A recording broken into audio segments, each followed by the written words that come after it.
Good, happy Friday evening. I'm Riley King, and welcome to the Riley King Newscast, right here on the Riley King Network. We have a lot of news to get to this Friday evening, so let's begin.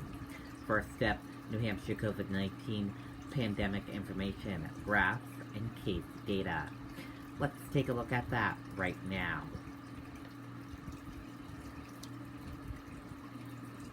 And here is a look at that information for all of you right now. There are 8,317 number of people in New Hampshire have tested positive for COVID-19.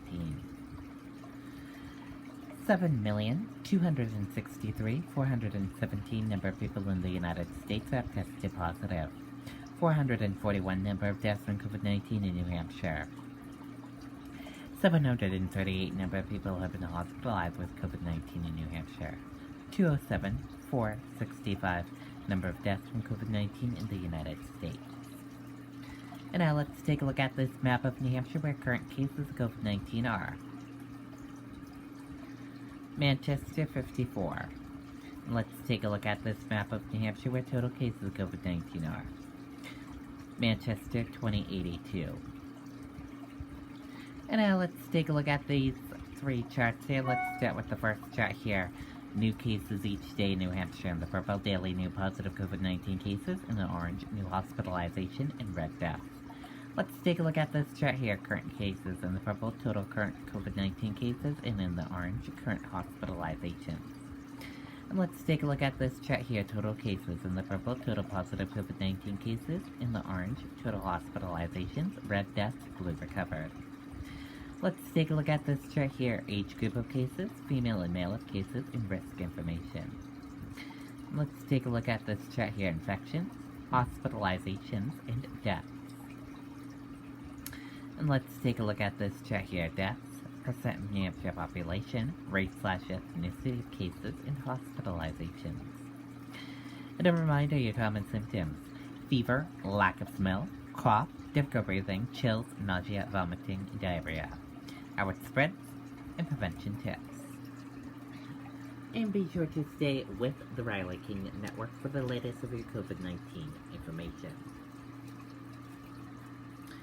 President Trump, First Lady, positive for coronavirus, both experiencing mild symptoms.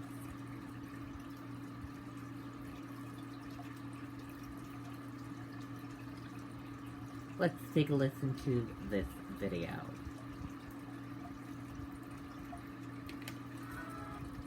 New Hampshire Chronicle, now in its 20th season. Watch new episodes weeknights at 7 on WMUR. The President and First Lady in quarantine at the White House after contracting the coronavirus. He's had mild symptoms, but he is hard at work. We're having to slow him down a little bit. President Trump, who is in a high-risk category for serious complications, insisted in a tweet, "We will get through this together." I'm optimistic that he'll have a very quick and speedy recovery. Hours before he was diagnosed, the president downplayed the COVID-19 pandemic still ravaging the country. I just want to say that the end of the pandemic is in sight. Thursday, after his aide, Hope Hicks, tested positive for COVID-19, the president attended a private fundraiser in New Jersey.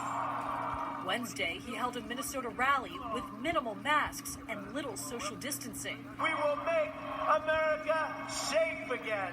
Tuesday, the president shared the debate stage with Democratic nominee Joe Biden. I don't wear masks like him. Every time you see him, he's got a mask. Biden and his wife tested negative, as did his running mate, Senator Kamala Harris, and Vice President Mike Pence and the Second Lady. But the president is now a patient and will temporarily withdraw from the campaign trail, all because of the coronavirus pandemic. Sad as the diagnosis is that the President and First Lady have, maybe it is the pivotal moment to take us to a different place as we fight this vicious virus. I'm Mary Maloney reporting. Okay, and there you go on that video and that report.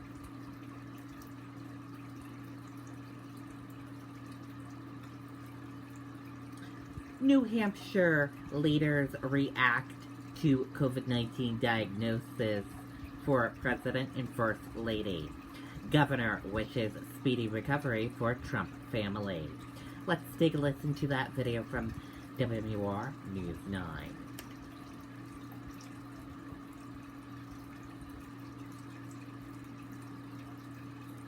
For over 85 years and 4 generations, award-winning Palmer Gas and Oil has been serving communities throughout New Hampshire, northern Massachusetts. Who have also been in touch with our congressional delegation today. What are they saying about this situation?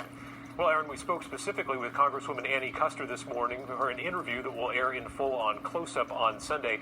She was discussing the fact that this isn't just some office building in Washington where this outbreak is occurring. This is the White House. It's the seat of power both for the United States and the free world, and potentially, due to the amount of interaction between the White House and Congress and the Senate, this outbreak could go far beyond just the White House. It's a threat to our democracy, honestly, at this point. I think the president doing those big rallies, exposing to so many different people. I know the day after he was up in New Jersey for a fundraiser.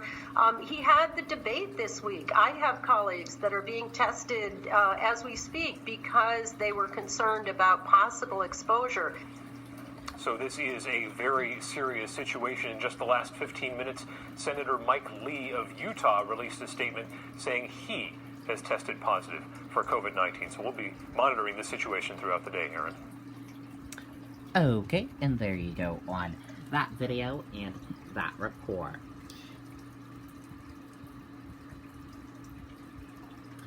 The next few days should determine seriousness of President's COVID-19 case, experts say.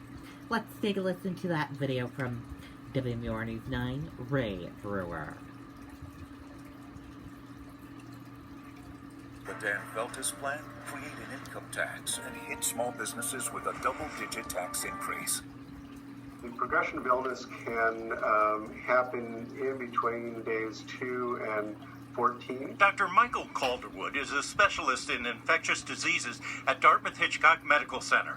While not commenting specifically on the president's case, Dr. Calderwood says the illness tends to progress in 3 phases, generally starting with a mild cough and fever. Those who go on from that and get more severe illness typically would get a productive cough, difficulty breathing, shortness of breath, and may require oxygen, hospitalization, and can get more severe from that point. As for when the President and First Lady might know more about their cases, we're really looking kind of at that week mark to get a sense of, are things going to go the route of a more severe illness, or this will take a more milder course. Another couple of factors that could impact how the illness progresses are the president's weight and age. Dr. Calderwood citing the experience here in New Hampshire. In the age group of 70 to 79, about 24% have required hospitalization, and about 15% have died. Obesity is definitely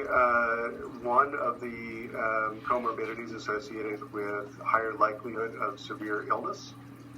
As for whether or not others who were with the president should be quarantined, Dr. Calderwood says the simple test to be applied is, were they within 6 feet and were they with the president for 15 minutes or more, adding that masks would certainly mitigate this situation. Reporting live, Ray Brewer, WMUR News 9. Okay, and there you go on that video and that report.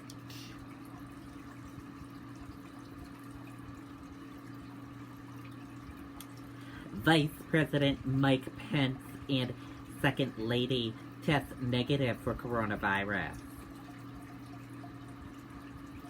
Vice President Mike Pence and Second Lady both tested negative for coronavirus Friday, according to the VP's press secretary.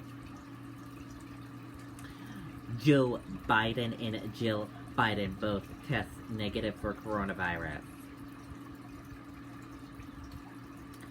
Democrat presidential nominee Joe Biden and his wife Jill Biden were both tested for the coronavirus Friday in wake of President Donald Trump's infection. Both the former president and former second lady tested negative for the virus, according to a statement from Dr. Kevin O'Connor, the Biden's personal care physician.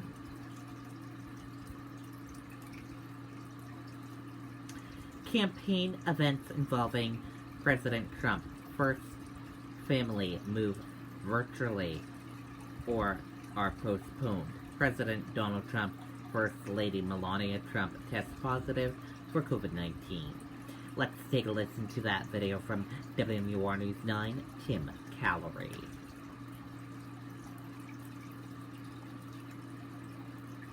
The Dan Feltus plan? Create an income tax and hit small businesses with a double-digit tax increase. Well, Aaron, this could become a hurdle for the Trump campaign as it works to secure another 4 years in the White House. As we said, the president has held in-person rallies all across the country, including right here in New Hampshire. Political analyst Scott Spradling says the president's biggest asset on the campaign trail is being in front of the people, and that will likely change at least in the coming weeks, given the president's diagnosis. Spradling says right now the president's team is adjusting strategy and trying to figure out how to continue the campaign if the president is sidelined due to illness. He says we could start to see more surrogates out on the trail, or we could see the president turn to social media and other technology to get his message out. I think this has the potential to cripple the campaign conversation because Donald Trump's success has been built around his accessibility to crowds, his ability to travel and go to the battleground states, his ability to connect directly with people. He could still use technology if he doesn't get sick, but this completely changes his campaign.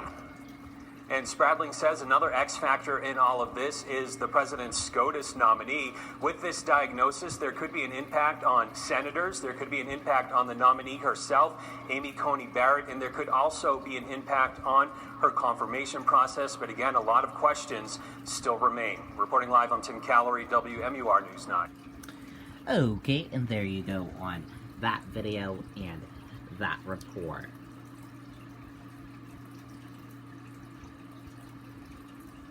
Guidance for New Hampshire ski areas includes mask requirements, screenings, limits imposed on ski lifts in gondolas. Anyone hitting the slopes this year will see some changes at New Hampshire ski areas after the state released new COVID-19 guidance Friday. The guidelines require that cloth face coverings be worn in lodges, on lifts, and in other public places. Barriers and screeners should also be set up to maintain distancing and guidelines. Face masks are not required for people when they're skiing. Ski areas are asked to screen guests and visitors for COVID-19 when they access their daily lift ticket or trail pass and before checking in for overnight stays. While family members and parties who traveled together can ride lifts together, putting strangers together on lifts is discouraged. The windows on gondolas and shuttles should be kept open. Ski areas may have to limit their capacity to ensure the appropriate social distancing can be maintained. Previously released guidance on retail, food service, entertainment, and lodging might also apply to ski areas, depending on the service they offer. And that does it for this evening edition of the Riley King Newscast, right here on the Riley King Network.